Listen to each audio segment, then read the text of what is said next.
بسم الله الرحمن الرحيم. الحمد لله رب العالمين والصلاة والسلام على رسوله الكريم، أما بعد. أعوذ بالله من الشيطان الرجيم. بسم الله الرحمن الرحيم. قد أفلح المؤمنون الذين هم في صلاتهم خاشعون والذين هم عن اللغو معرضون والذين هم للزكاة فاعلون والذين هم لفروجهم حافظون إلا على أزواجهم أو ما ملكت أيمانهم فإنهم غير ملومين، فمن ابتغى وراء ذلك فأولئك هم العادون والذين هم لأماناتهم وعهدهم راعون والذين هم على صلواتهم يحافظون أولئك هم الوارثون الذين يرثون الفردوس هم فيها خالدون. وَلَقَدْ خَلَقْنَا الْإِنسَانَ مِنْ سُلَالَةٍ مِنْ طِينٍ ثُمَّ جَعَلْنَاهُ نُطْفَةً فِي قَرَارٍ مَكِينٍ ثُمَّ خَلَقْنَا النُّطْفَةَ عَلَقَةً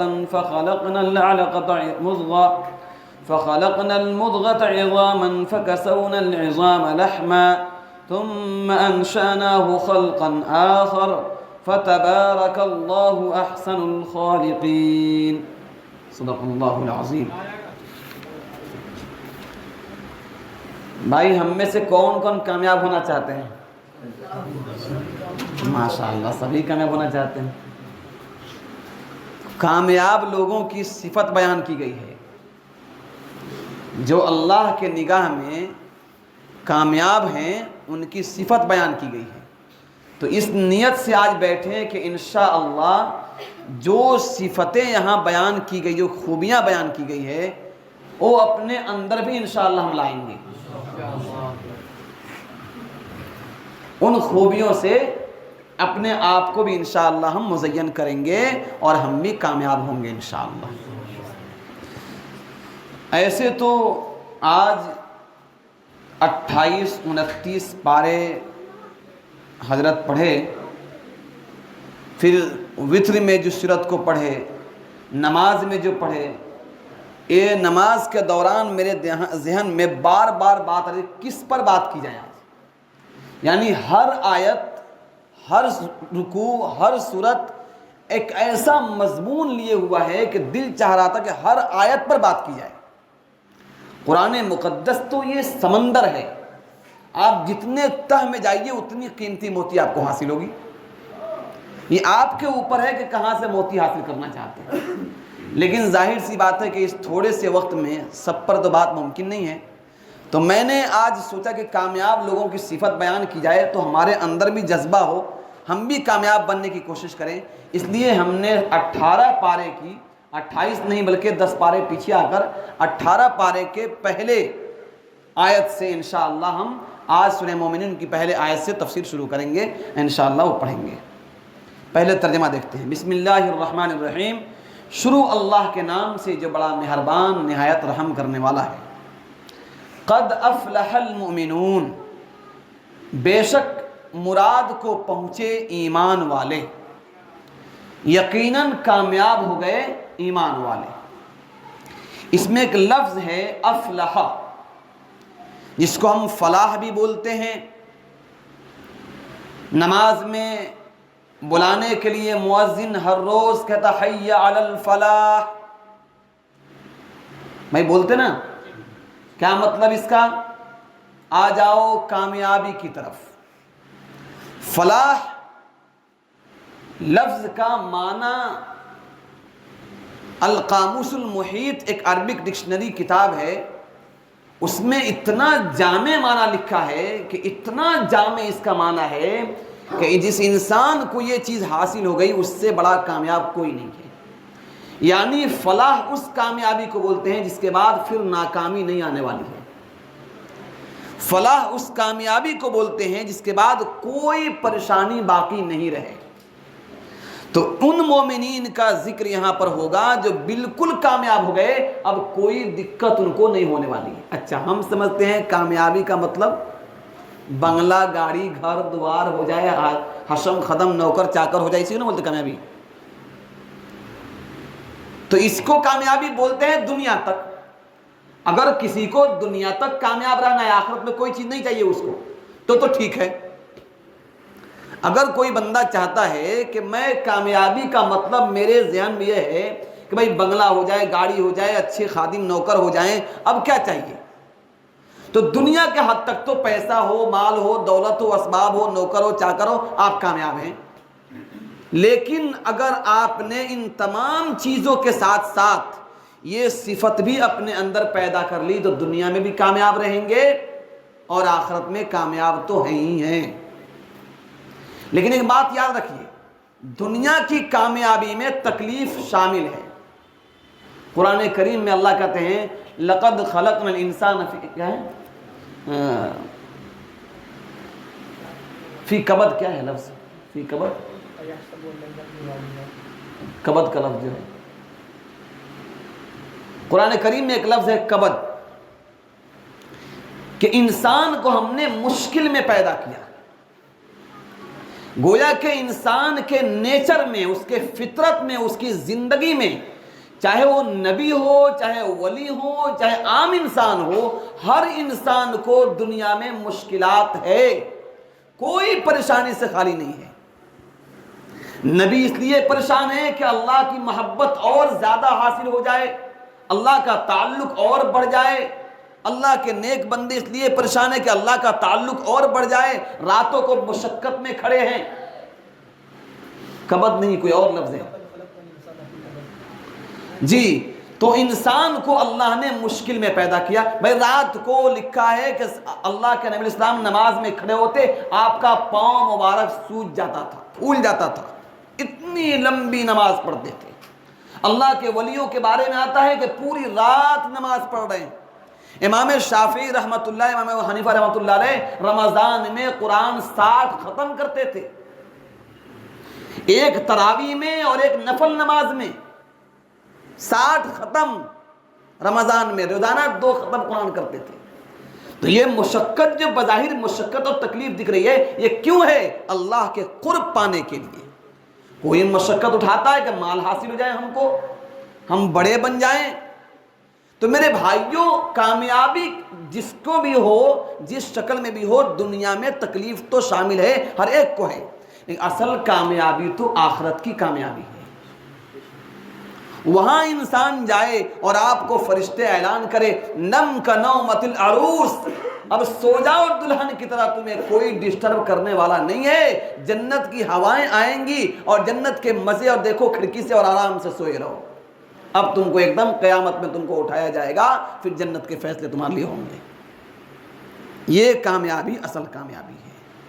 اللہ کہتے ہیں قد افلح المومنون، یقیناً مومن کامیاب ہو گئے۔ کون مومن کامیاب ہو گئے؟ الذین هم فی صلاتهم خاشعون، وہ مومن کامیاب ہو گئے جو اپنی نماز میں گڑگڑاتے ہیں، ڈرتے ہیں، خوف خدا رکھتے ہیں۔ ایک ہے خشوع اور ایک ہے خضوع، ایک ہے خشوع اور ایک ہے خضوع۔ عام طور سے اردو میں بولتے ہیں نماز میں خشوع خضوع پیدا کیجیے۔ بھائی خشوع کیا ہے، خضوع کیا ہے؟ خشوع بولتے ہیں دل کے جھکنے کو، دل کے متوجہ ہونے کو، اور خضوع بولتے ہیں جسم کو، یعنی انسان کے اعضاء اور باڈی کے جھکنے کو۔ ہم نماز میں کیا ہو رہا ہے؟ رکوع میں جا رہے ہیں، باڈی جھک رہا ہے، سجدے میں جا رہے ہیں، اٹھ رہے ہیں، بیٹھ رہے ہیں، سب ہو رہا ہے، جسم پورا کام کر رہا ہے، دل کہیں اور گھوم رہا ہے۔ پوری مسجد میں 500 نمازی میں شاید ایک آدھ بندے ایسے ہوتے ہوں گے جو نماز میں حاضر ہوتے ہیں، ورنہ ہم لوگوں کا حالت اللہ ہی معاف کرے۔ نماز میں نیت باندھے اللہ اکبر بولے، اس کے بعد کہاں غائب تھے؟ جب امام نے سلام پھیرا تو توجہ ہے، اب تو نماز مکمل ہو گئی، کتنی رکعت ہوئی، کب امام رکوع کیے، کون سورت پڑھے، کیا ہوا، کچھ پتہ نہیں۔ ایک سعودی عرب میں ایک واقعہ پیش آیا بڑی ہنسی کا بھی واقعہ ہے، بڑا عبرت کا بھی ہے۔ ایک صاحب نے اپنے بیٹے کے ولیمے کی دعوت کی، ٹھیک ہے، سب کو دعوت بھیجی، عشاء کی نماز سب پڑھ کے آئے، تو اس نے کہا بھائی انہی کو کھانا ملے گا جو یہ بتائیں کہ آج امام صاحب نے کون کون سورت پڑھی تھی۔ پورا میدان خالی، پورا ماٹ خالی، کوئی نہیں۔ کیا ہوا بھائی؟ ایک آدھ دو بندے تھے جن کو یاد تھا کہ ہاں فلاں سورت پڑھے تھے۔ اب یہ واقعہ کیسا ہے، کہاں کا ہے، لیکن میں نے سنا تو اس کو معلوم تھا کہ حالت کیا ہے۔ تو حقیقت دیکھیں، اپنے دل پہ ہاتھ رکھیے کہ ہم لوگ نماز میں کھڑے ہوتے ہیں، اگر آج ہی پوچھا جائے آپ لوگوں میں سے کہ آج عشاء کی نماز میں امام صاحب نے فرض میں کون کون سورت پڑھی ہے، ہم میں سے اکثر لوگوں کو یاد نہیں ہوگا، ہے کہ نہیں؟ حقیقت ہے کہ نہیں بھائی؟ بتائیے، خشوع ہے بھائی، خشوع ہے۔ اب یہاں پر اللہ کرے قد افلح المؤمنون، کہ وہ مومن یقیناً کامیاب ہو گئے، الذین ہم فی صلاتہم خاشعون، جن کے دل بھی نماز میں حاضر ہیں، صرف جسم سے نہیں آئے مسجد میں، ان کا دل بھی مسجد میں آیا، نماز میں ان کا دل بھی لگا ہوا ہے، وہی کامیاب ہیں۔ اس سے پتہ چلتا ہے کہ جسم سے حاضر ہو جانا کافی نہیں ہے، اب ہم کو کل سے دل سے بھی حاضر ہونا ہوگا، اگر چاہتے ہیں ہوں گے انشاءاللہ، اللہ ہمیں بھی توفیق عطا فرمائے۔ تو انسان جب مسجد میں آئے تو جسم کے ساتھ اپنے دل کو بھی حاضر رکھے، جسم جھکے تو دل بھی جھکے اللہ کے سامنے، کہ آج اللہ قرآن میں کیا کہہ رہے ہیں، امام صاحب کیا پڑھ رہے ہیں، ہم اللہ کے سامنے کھڑے ہیں، اللہ اکبر بول دے تو دنیا کے بھائی جماعت میں ساتھی بولتے ہیں بھائی اللہ اکبر بولا تو دنیا کے سب کچھ پیچھے رکھ دیا، تو ہاتھ سے پیچھے رکھ دیا اور دل میں سب کو بھر لیا، ایسے کیا، یہ پیچھے گیا دنیا، یہ پیچھے گیا بس کہنے کو، اب باقی سب کو لے کے گھسا لیا اندر دل میں۔ اب سوچ رہے ہیں آج مارکیٹ میں کیا کیا حساب ہوا، کیا کیا نہیں کیا، سب کو اس میں کر رہے ہیں۔ میرے بھائیوں، یہ نماز ہم کو کامیاب نہیں کرے گی، کامیاب ہونا ہے تو خشوع بھی چاہیے، خضوع بھی چاہیے۔ آگے اللہ کہتے ہیں والذین هم عن اللغو معرضون، ایک صفت بیان ہوئی، کیا صفت بیان ہوئی؟ بھائی مومن او کامیاب ہوں گے جو لوگ اپنے نمازوں میں دل سے اور جسم سے حاضر ہوتے ہوں، ان کا دل بھی نماز میں موجود ہو، جسم بھی موجود ہو۔ دوسری صفت والذین عن اللغو معرضون، اور وہ جو کسی بیہودہ بات کی طرف التفات نہیں کرتے، لغو باتوں سے پرہیز کرتے ہیں، بے فائدہ کی بات، کوئی مطلب نہیں بنتا ہے، نہ دنیا کا مطلب نہ آخرت کا مطلب، بس گپ ہانک رہے ہیں، بولے جا رہے ہیں، جیسے بکری میں میں کر رہی ہے، ہم بھی بس صبح اٹھے اور رات تک جب تک نہ سوئے میں میں کر رہے ہیں ہم بھی، یہ بولتے لغو بات کہہ رہے ہیں کہ حسن اسلام المرء، حدیث میں ہے حسن اسلام المرء ترکہ ما لا یعنی، اسلام کی خوبی یہ ہے کہ انسان لا یعنی چیز کو، بے مطلب کی چیز کو چھوڑ دے، یعنی مسلمان کی خوبی یہ ہے کہ مسلمان لغو بات میں وقت کو ضائع نہ کرے، یا تو کام کی بات کرے ورنہ اللہ کا ذکر کرے۔ بھائی چل رہے ہیں، مارکیٹ میں ہے، کوئی بات نہیں، بس میں ہے، ٹرین میں ہے، بھائی زور سے نہیں بولنا سبحان اللہ الحمدللہ، ایسی ضرورت نہیں ہے، آپ دل میں سبحان اللہ الحمدللہ لا الہ الا اللہ اللہ اکبر جو بول سکتے بولیے، قرآن پڑھیے، کوئی آپ کو سنے نہ کہاں لگا سنے کیا بولنا ہے، آپ دل میں ذکر اللہ کرتے رہیے، دل میں اللہ کو یاد کیجئے، لیکن آپ اپنے زبان کو اور اپنے ذہن کو لغو چیزوں سے محفوظ رکھیے۔ تو پہلی صفت کیا تھی کامیاب ہونے کے لیے؟ نماز میں دل سے بھی حاضر ہونا ہے۔ نمبر 2 صفت کیا ہے؟ کیا بتایا ابھی؟ لا یعنی بات، لغو بات، بیکار کی باتوں کو چھوڑ دینا ہوگا، تب جا کر ہم ان لوگوں میں شامل ہوں گے جن کے لیے اللہ نے بنا رکھی ہے جنت۔ اچھا، اب ایک آدمی نماز پڑھنا ہی نہیں جانتا ہے، وہ ایک دم آنکھ وقت بند کر کے بالکل دھیان لگا رہا ہے کیا پڑھ رہا ہے، کچھ پڑھ نہیں آتا تو کیا یہ کافی ہے؟ بھائی اس کے ساتھ ساتھ اس کو نماز پڑھنے بھی آنا چاہیے، نماز کے فرائض، نماز کے واجبات، نماز کی سنتیں انسان کو معلوم ہونی چاہیے۔ بھائی اس دیوار بنانے کا ڈھنگ نہیں ہے، آپ ٹھیکہ لے لیے، اب معلوم ہوا بلڈر صاحب کو آپ نے کہا کہ ہم ایک دم بلڈنگ کھڑی کر دیں گے، کھڑی کیا، اب معلوم ہوا کہ جیسے چھت ڈالا پورا نیچے دھام سے چلا گیا، تو کیا ہوگا؟ بلڈر کو بھی کھائے، آپ خود بھی گئے، غریبوں کا پیسہ بھی لے کر ڈبا دیا آپ نے۔ تو وہی حالت ہماری ہے، اگر ہم نماز کو نہیں سیکھیں گے تو خشوع خضوع کا کیا کریں گے؟ اس لیے ہمیں نماز بھی سیکھنا ہے۔ والذین هم للزکاۃ فاعلون، تیسری صفت، بھائی دھیان سے سنیے بھائی، بہت باتیں جو قرآن کی ہوتی ہے اس میں بہت راز ہے، اور یہ انسان کے دل پہ اثر کرتا ہے۔ اگر دل سے سنیں کہ ہم اللہ کے کلام، بھائی عبد القیوم کون ہے؟ عبد القیوم کی حقیقت آگے آ رہی ہے، کون ہے یہ؟ بس ایک ناپاک قطرے کا وجود ہے، ہم اور آپ، کوئی حیثیت نہیں ہے، لیکن زبان سے جو بات نکل رہی ہے وہ دیکھنا ہے کس کی بات ہے، اس کی عزت اور احترام لازم ہے۔ تو تیسری صفت والذین ہم للزکاۃ فاعلون، تیسری صفت مومن کی یہ ہے کہ اپنے زکوٰۃ کو ادا کرتے ہیں۔ اللہ نے مال دیا، آج بات ہوئی تھی تھوڑی سی جمعہ میں زکوٰۃ پر، تھوڑی بات اور ہو جائے۔ اللہ تعالیٰ نے مال دیا تو مال میں 2.5% زکوٰۃ فرض کر دیا، تو اگر زکوٰۃ فرض ہوا تو آدمی کو اس کو ادا کرنا بھی ضروری ہے۔ اگر کوئی زکوٰۃ ادا نہیں کرتا ہے، دے تہجد، دے اشراق، دے چاشت، دے اوابین اور نہ جانے کیا کیا کر رہا ہے، کوئی فائدہ نہیں ہے، آپ مومن میں شامل نہیں ہیں۔ چاہے اوابین کی 18 پڑھ لیجئے، تہجد کی 22 پڑھ لیجئے، اشراق کے 28 پڑھ لیجئے، کوئی مطلب نہیں بنتا ہے، کیونکہ آپ ایک فرض کے ادا کرنے والے نہیں ہیں، اس لیے آپ کی حیثیت کوئی نہیں ہے۔ اللہ تعالیٰ آپ کو ڈائریکٹ ڈالے گا وہاں پر جہاں پر اوروں کی پٹائی ہوگی۔ عجیب بات ہے، جب جناب محمد الرسول اللہ صلی اللہ علیہ وسلم، بھائی تھکے نہیں نا آپ لوگ؟ بھائی 2 دن دور سننا ہے تو چھٹی تو ہو جائے گی۔ تو جناب محمد الرسول اللہ صلی اللہ علیہ وسلم جب وفات پا گئے تو بہت سارے لوگ جن کا ایمان کمزور تھا، ابھی نئے نئے ہوئے تھے یا دل میں نفاق چھپائے ہوئے تھے، وہ اسلام سے پھرنے لگے، اسلام سے پھرنے لگے، اور جو جو حکم ان کو بھاری لگ رہا تھا اس کا انکار کرنے لگے۔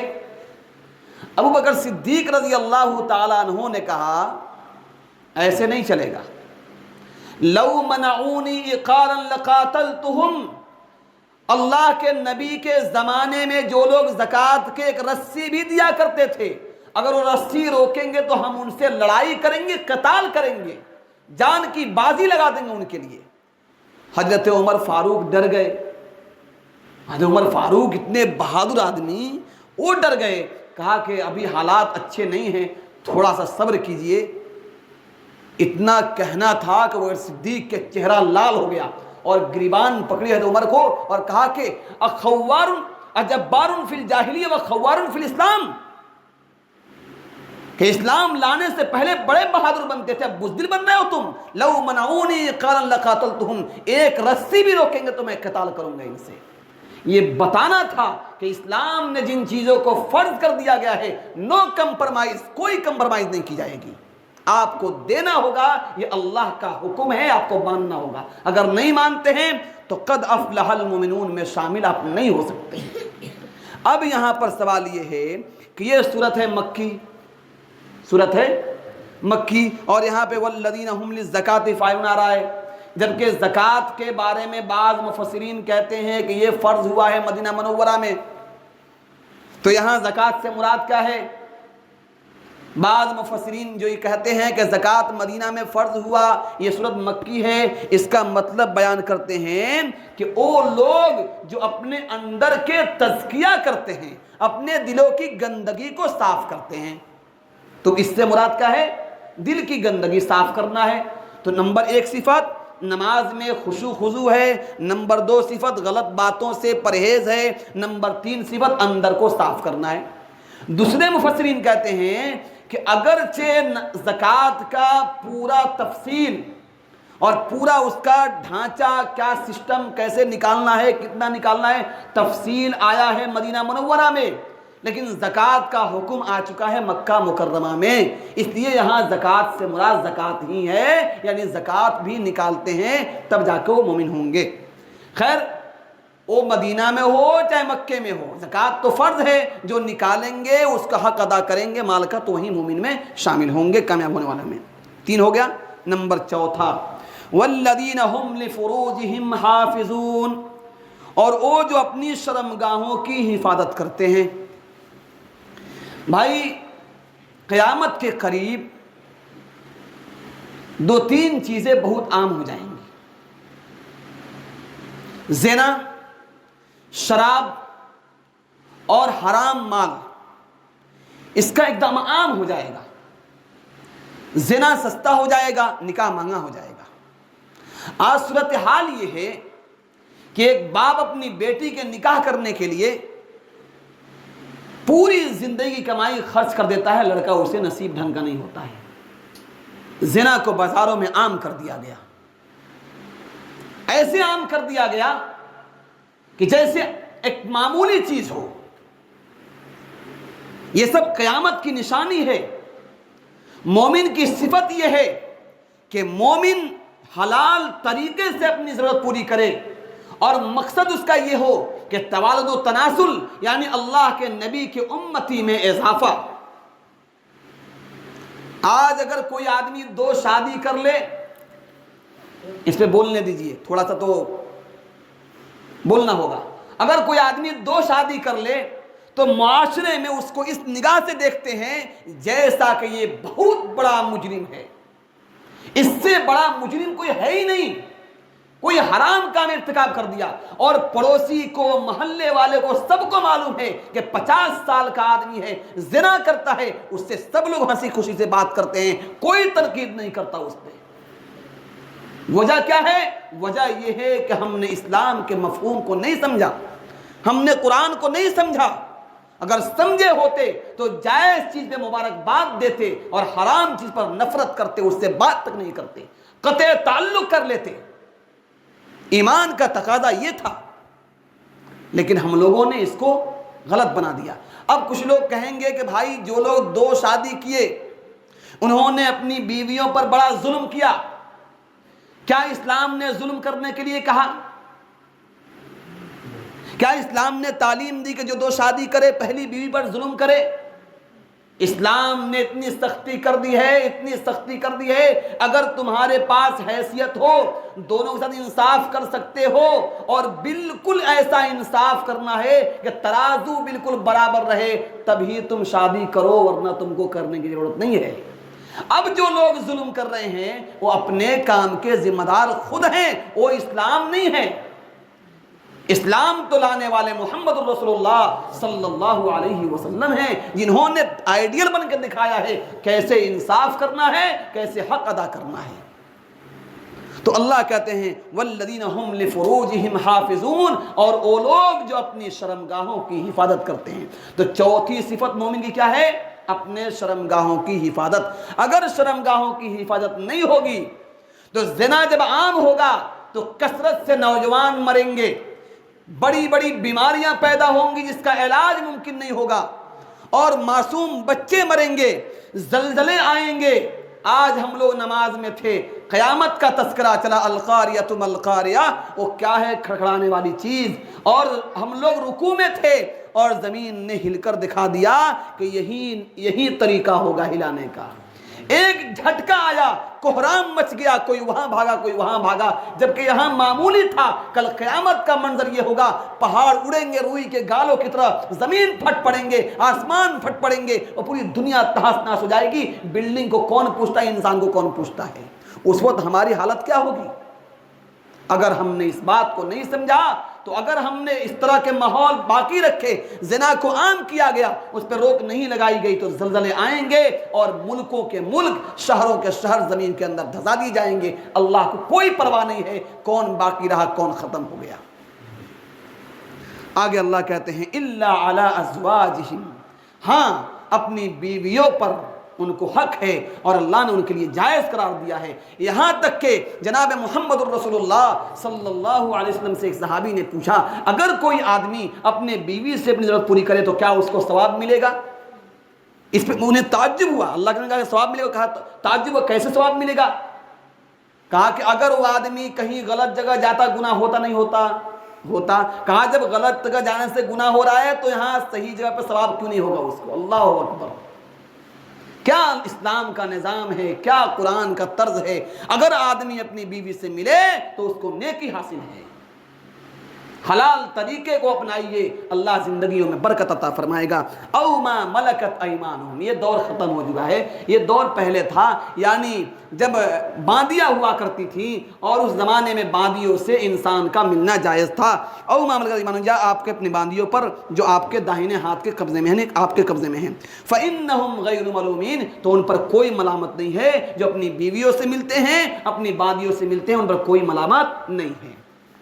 آگے کہتے ہیں فَمَنِ ابْتَغَىٰ وَرَاءَ ذَلِكَ فَأُولَٰئِكَ هُمُ الْعَادُونَ، فَمَنِ ابْتَغَىٰ، جو ان دو کے سوا کچھ اور راستہ اختیار کرے وہی حد سے بڑھنے والے ہیں۔ بھائی نکاح متعہ، وقتی نکاح، بعض لوگ کیا کرتے ہیں وقتی نکاح کرتے ہیں، یہ بالکل جائز نہیں ہے۔ فتح مکہ کے بعد بالکل اس کو حرام کر دیا گیا۔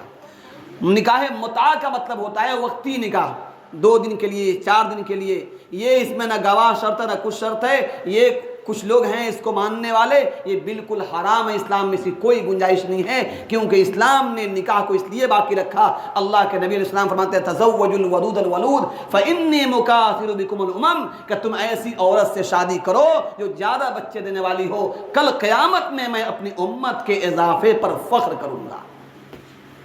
تو شادی کا مقصد اپنی نفسانی خواہشات کو مٹانا نہیں بلکہ توالد و تناسل ہے، نسل چلنے کا ذریعہ ہے، آپ کی نسل باقی رہے گی، اس لیے شادی کو جائز قرار دیا گیا، آپ کی ضرورت بھی پوری ہوگی اور آپ کا نسل بھی چلے گی۔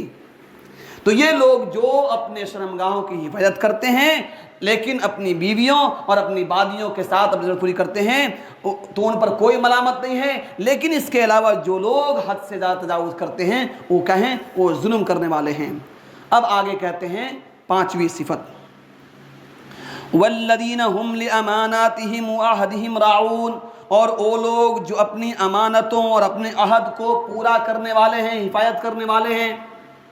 جو امانت اللہ نے دی ہے، جو امانت انسان نے آپ کو دی، میں نے دیا 500 روپیہ آپ کو، بھائی رکھیے اس کو، آپ ہم وہاں گئے آپ نے اس کو ختم کر دیا، یہ امانت میں خیانت ہے۔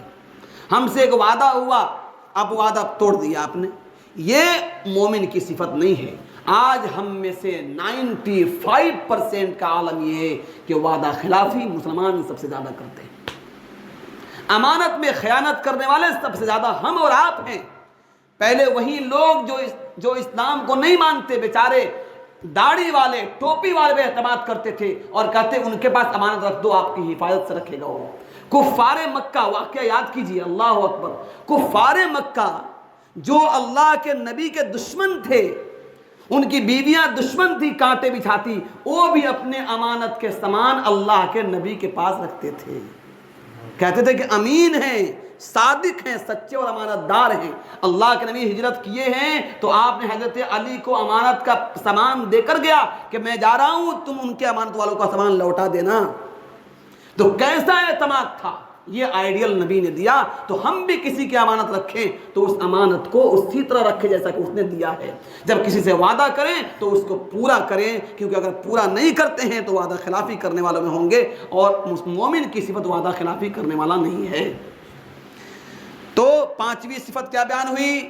ان مومن کی جو کامیاب ہوں گے کہ اپنے امانت کی حفاظت کرتے ہیں اور وعدے کو پورا کرتے اس کی بھی حفاظت کرتے ہیں۔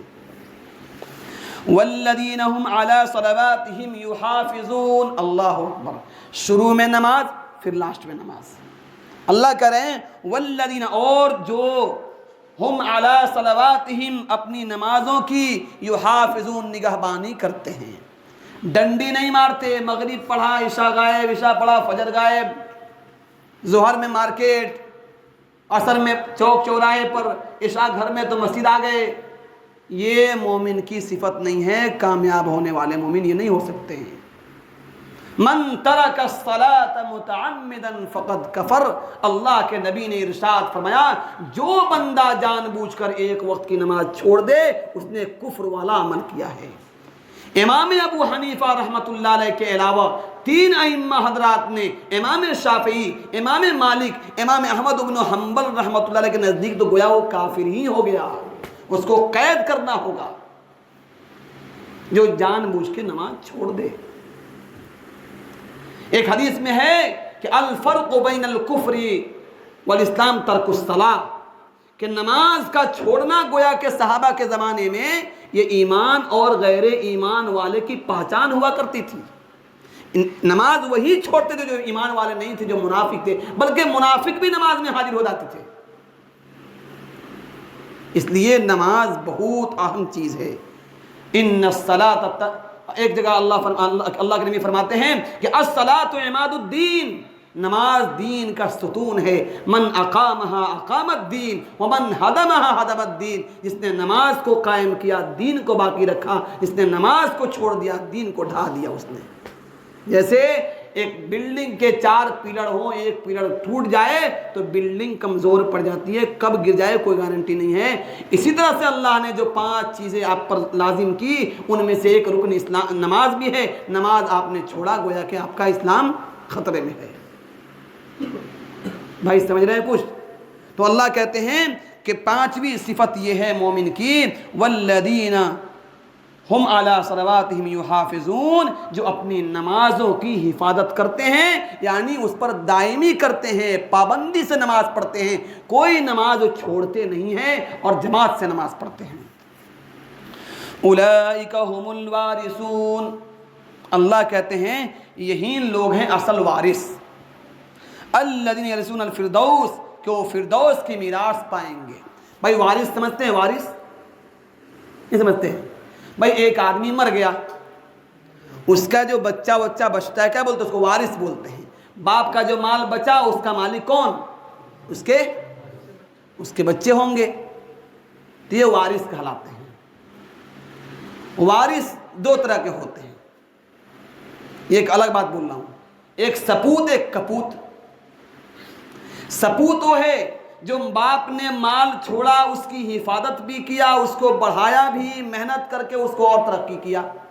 اب کپوت وہ ہے جو بیٹھ کے کھایا اس کو بھی ختم کیا اور قرضہ ورضہ لے کے پریشانی میں پڑ گیا، اڑایا، ڈنڈی مارا، مستی کیا، سب برباد کیا۔ اسی طرح سے اگر حقیقی وارث کوئی ہے تو اللہ کے نبی علیہ السلام نے جو پیغامات دیے ہیں اس کو صحیح سے پکڑے، اس کو باقی رکھے، اور تبھی اللہ تعالیٰ کیا کریں گے؟ اس کو جنت الفردوس اس کو میراث دیں گے۔ اللہ اکبر! کیا دیکھیے قرآن کی تعبیر دیکھیے کہ او مومن جو کامیاب ہوئے ان کو میراث میں کیا مل رہا ہے؟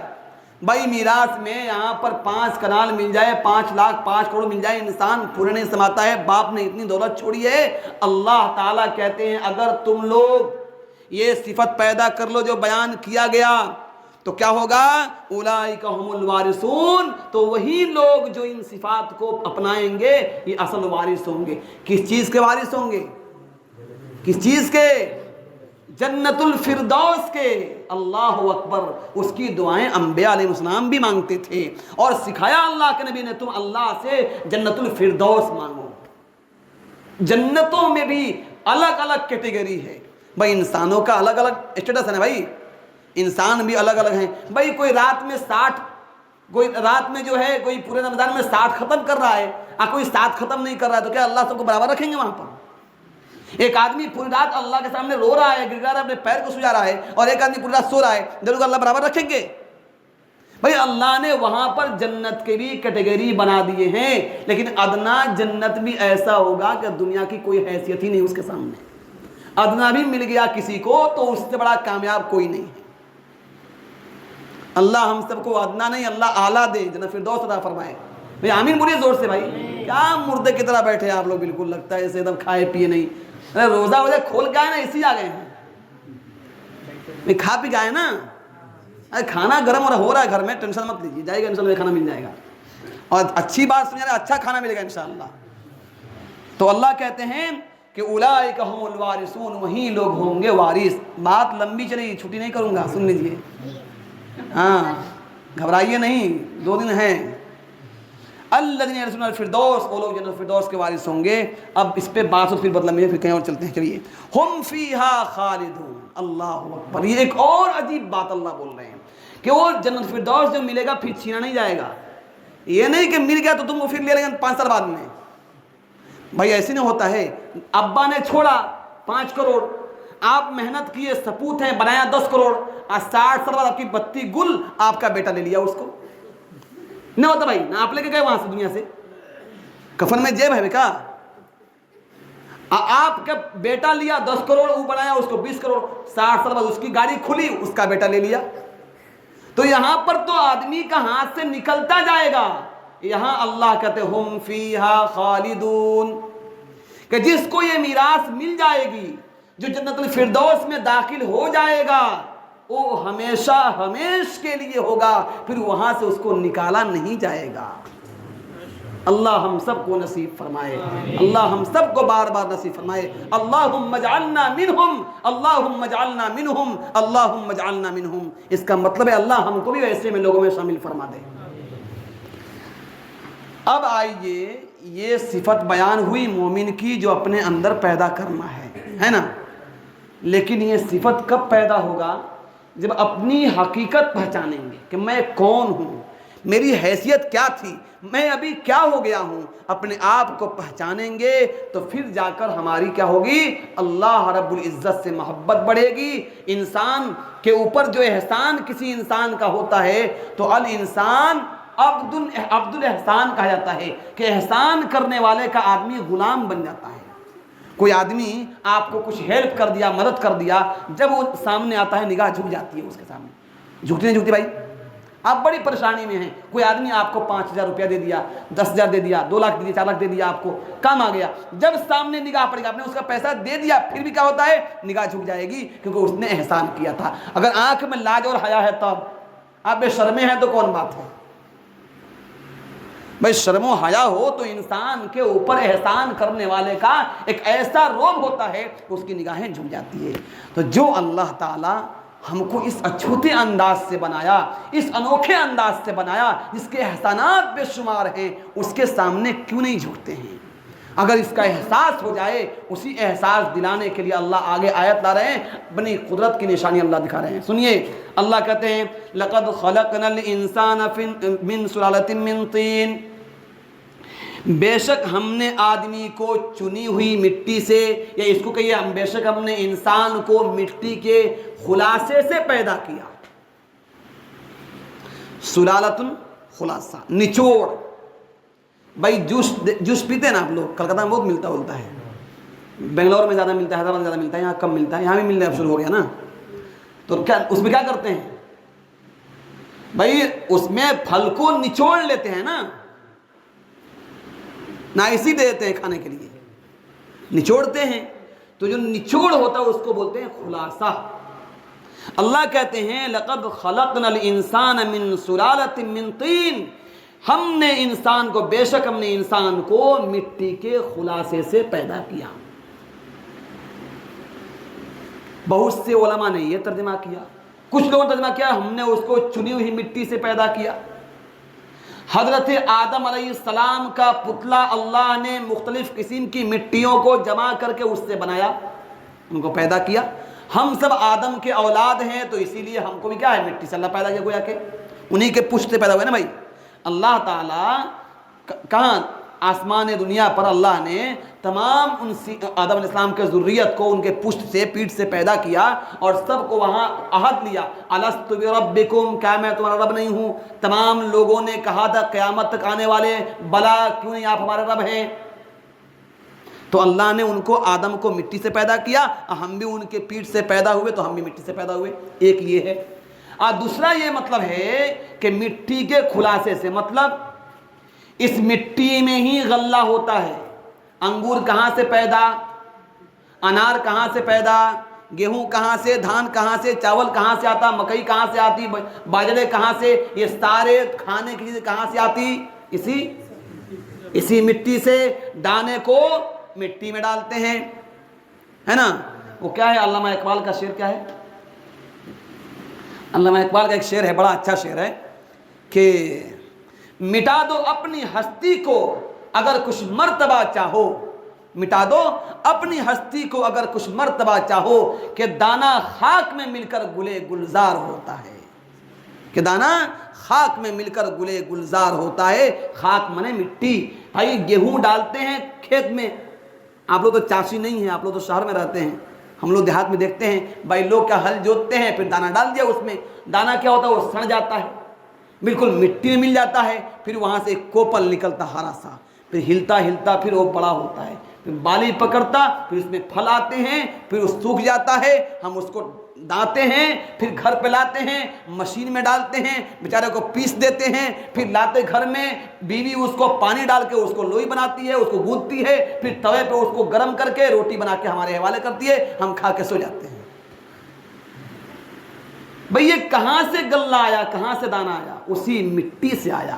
مٹی سے اللہ نے اس کو پیدا کیا اور اس کے خلاصے کو آپ کے جسم میں ڈالا، پھر اس کھانے کو اللہ نے مختلف جگہ ٹرانسفر کیا، اس کی اصل چیز کو کھینچا، اس سے بلڈ تیار کیا، اس کے بیکار مادے کو اللہ نے پاخانے کے شکل میں باہر نکال دیا، بلڈ تیار ہوا، پھر بلڈ سے اللہ نے آپ کے جسم میں منی پیدا کیا، جس کو ہم لوگ کیا بولتے ہیں اس کو؟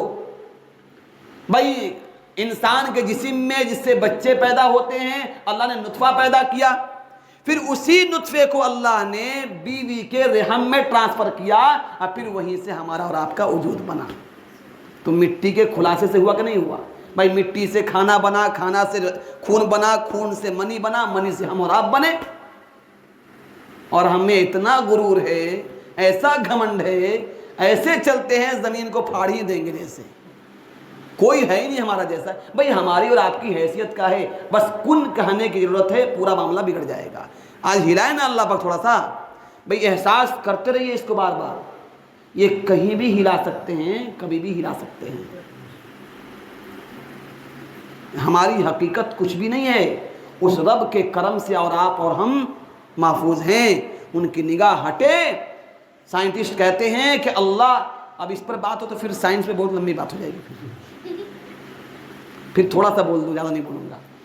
لکھتے ہیں سائنٹسٹ کہ اللہ تعالیٰ جو ہے نا، دنیا میں بہت مخلوق ہے، بولتے ہیں ہمارے جماعت کے ساتھی 18,000، بھئی کوئی گن کے تھوڑا رکھا ہے، وہ بے شمار مخلوق ہے اللہ کے، بے شمار مخلوق ہے۔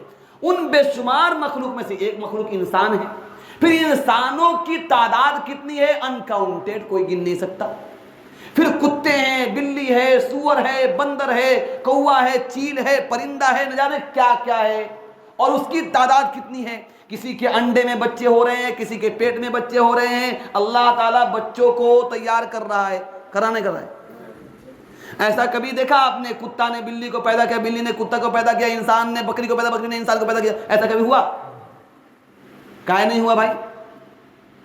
میرا رب اس پہ نگاہ رکھا ہے، سب پورے پاور ہاؤس پہ کنٹرول میرے رب کا ہے، ہمارا رب سب کچھ دیکھ رہا ہے۔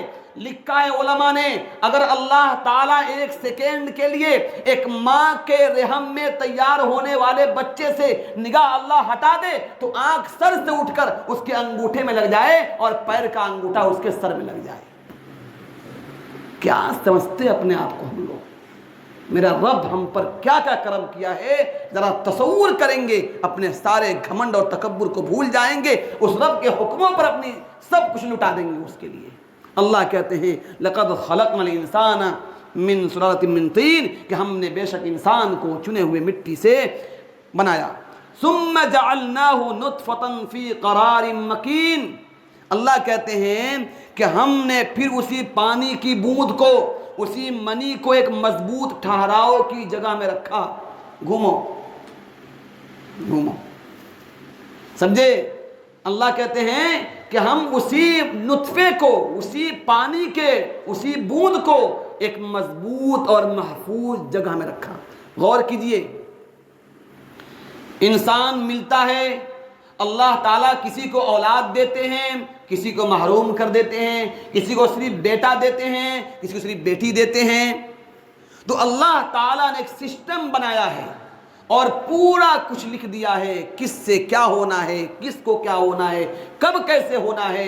اسی نطفے کے ذریعے سے اللہ تعالیٰ کیا کرتے ہیں، اس کو محفوظ جگہ میں پہنچاتے ہیں۔ اگر وہ محفوظ جگہ میں نہ پہنچے، بچے نہیں ہوں، اللہ تعالیٰ نے پورا سسٹم بنایا، اسی جگہ پہ محفوظ پہنچاتا ہے اس کو۔ پھر اب تو چلیے چھوڑیے، نہیں بولیں گے۔ ثم خلقنا النطفۃ علقۃ، پھر اللہ کہتے ہیں پھر ہم نے اس پانی کی بوند کو خون کی پھٹک، خون کا ایک لوتھڑا بنا دیا۔ ڈاکٹر اسرار صاحب کی اپنی ایک تفسیر ہے، وہ کہتے ہیں کہ علقہ میں لٹکنا، یعنی وال ہے نا، جیسے بھائی جیسے اس کا یہ وال ہے، تو یہ ایک بند وال ہے، بند دیوار ہے، رحم، ماں کا رحم جو ہوتا ہے، اس میں اللہ نے منی کے قطرے کو بھیجا، وہ جا کر چپک گیا اس وال میں، چپک کر وہ لٹک گیا، پھر اللہ نے اس کو لوتھڑا بنایا، پھر اس کو اللہ نے لوتھڑا بنایا، پھر اس کو ہڈی بنائی، پھر کیا کیا آگے آ رہا ہے۔ بہرحال جو بھی وہ اللہ تعالیٰ نے اس کی شکل کے اللہ بہتر جانتے ہیں، اور اس وقت ڈاکٹر ریسرچ کر رہے ہیں، وہ بھی بتا سکتے ہیں۔ اللہ تعالیٰ نے اس کو ایک محفوظ جگہ پہ کہاں پہنچایا، ماں کے رحم میں پہنچا کے اس نطفے کو رکھا، پھر اس نطفے کو خون کا ایک لوتھڑا بنا دیا اللہ نے۔ پھر کیا کرتے ہیں، فَخَلَقْنَا الْمُضْغَةَ عِظَامًا، پھر اس گوشت کے پھٹک کو، اس لوتھڑے کو اللہ نے گوشت کی بوٹی بنائی، مضغہ گوشت کا لوتھڑا بنایا۔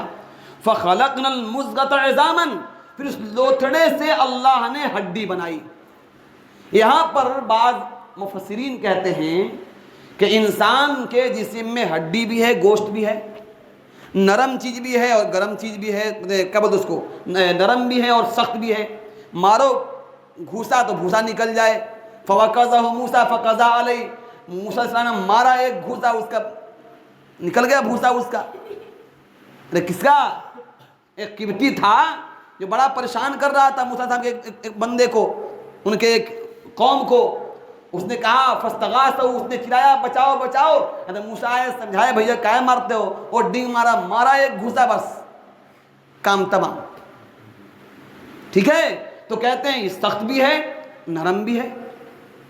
علماء لکھے ہیں کہ انسان کے جسم میں ہڈی جو ہے وہ باپ کے نطفے سے تیار ہوتا ہے، اور نرم چیزیں ماں کے نطفے سے تیار ہوتی ہیں۔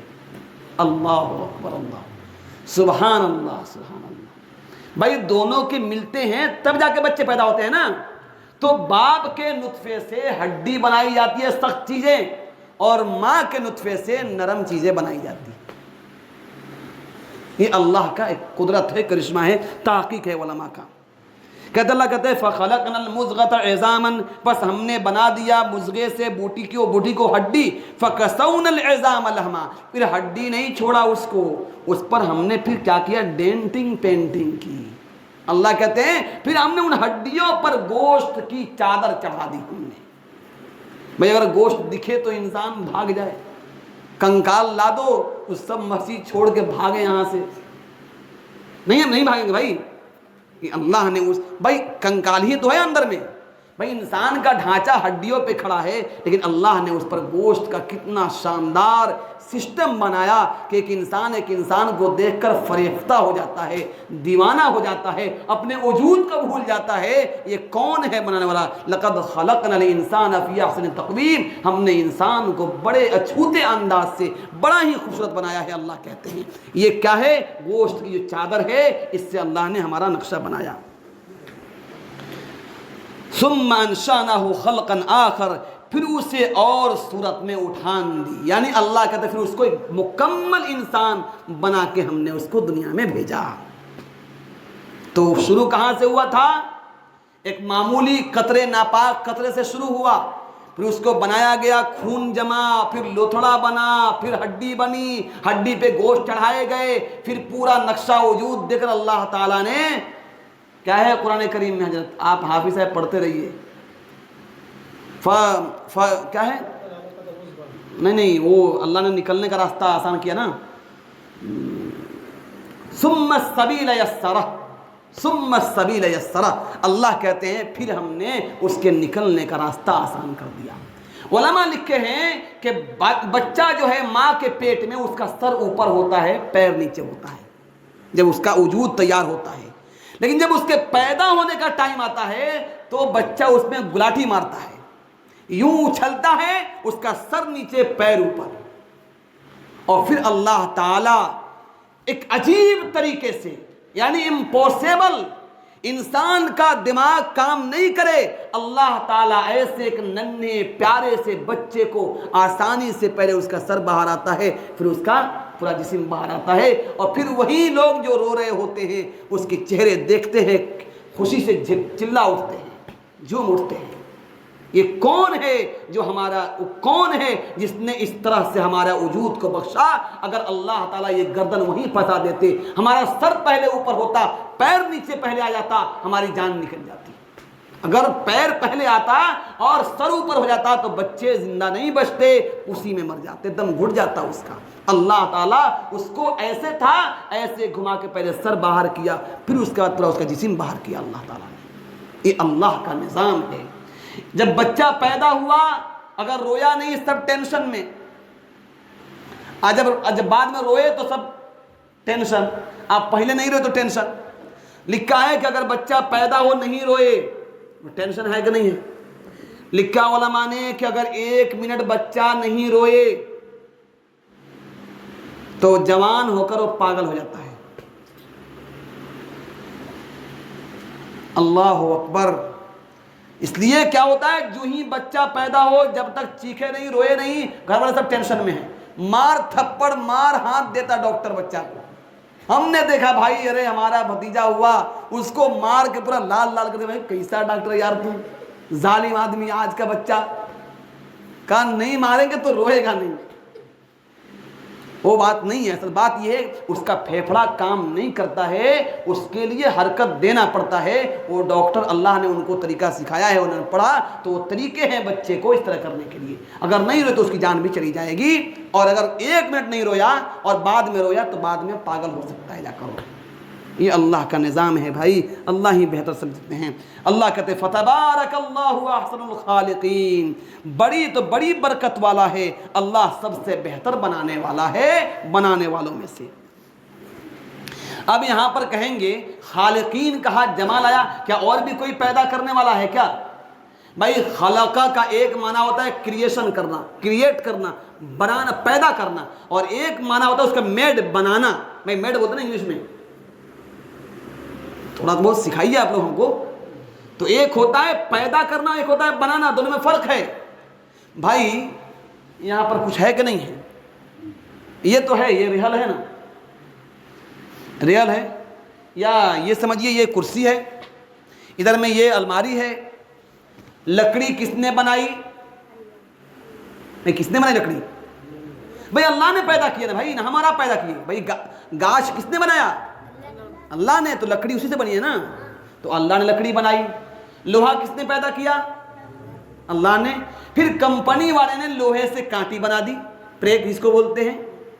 پھر لکڑی والے نے درخت کو کاٹا، اس کو تختہ بنایا، ٹھوک ٹھاک کے اس کو بنا دیا چیئر، بنا دیا الماری، تو اس کو میڈ بولتے ہیں۔ اس نے بنایا ہے، پیدا تو اللہ نے کیا تھا۔ تو انسان جو کچھ کرتا ہے وہ بناتا ہے، پیدا تو اللہ کرتے ہیں، اور خالق صرف ایک ہے، وہ اللہ ہے، دوسرا کوئی خالق نہیں ہے۔ ایک مکھی، ایک مچھر بھی انسان نہیں پیدا کر سکتا، انسان تو دور کی بات ہے۔ ساری دنیا روبوٹ بنا رہی ہے، کوئی چیٹ جی پی ٹی، کیا ہے ChatGPT, ChatGPT, A I نا، اے آئی پتہ نہیں کیا کیا بن رہا ہے، اور سب جو ہے الٹ جا رہا ہے۔ ابھی آیا نا کتا، آیا تھا نا کہاں سے ہمارے ملک میں، وہ الٹ گیا جا کے، روبوٹ کتا تھا وہ الٹ گیا بیچارہ، کتنا پیسہ خرچہ کیا اس کو لانے کے لیے۔ تو بھائی انسان کی عقل کی سزائی کتنی ہے، ارے اللہ نے اس کو بنایا، اس کی عقل کی پہنچی کہاں تک ہے؟ وہ انسان تو ہر چیز میں اللہ کا محتاج ہے، اپنے عقل پہ ناز کیا کرتا ہے، ایک اسکرو اللہ ڈھیلا کر دے تو بس ایک دم پاگل خانے کے گیٹ میں چلے جائیں گے اندر۔ بہت ظلم کیا جارج ڈبلیو بش نے،